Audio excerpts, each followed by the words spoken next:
అందుకే మనం చరిత్రలో మంచిని చెడుని రెండు కూడా గుర్తుపెట్టుకోవాల్సిన అవసరం ఉంది. మళ్ళీ నేను పవన్ కళ్యాణ్ గారు మేము ఆలోచించాం, అనునిత్యం ఒకటి ఆలోచించాం.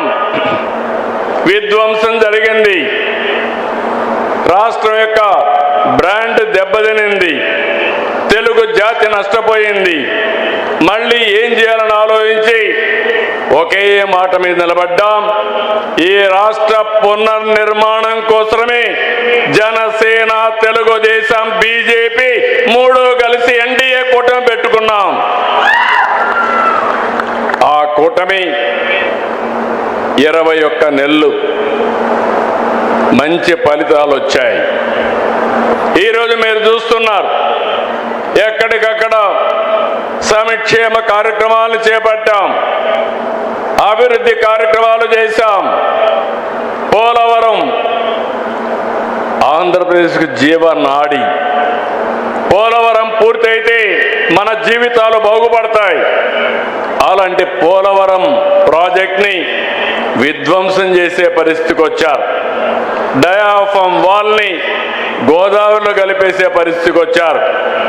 440 కోట్లతో పూర్తయిన పోలవరానికి మళ్ళీ మీరు చూస్తే 1000 కోట్ల రూపాయలు ఖర్చు పెట్టి పేర్లలుగా డయాఫామ్ కొత్తది కట్టే పరిస్థితికి వచ్చాం. అది కూడా పూర్తయింది.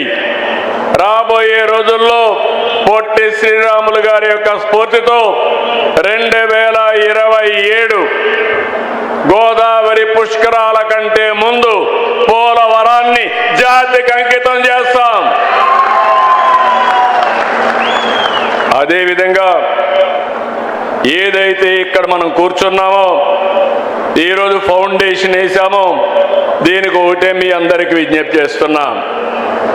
ఇది అమరావతి తెలుగు ప్రజల గౌరవానికి, ఆత్మవిశ్వాసానికి, ఆత్మ గౌరవానికి సంబంధించిన విషయం.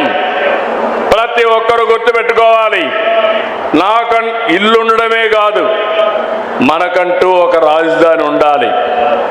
అప్పుడే ఎక్కడికైనా వెళ్తే ఏది నీ రాజధాని అంటే గౌరవంగా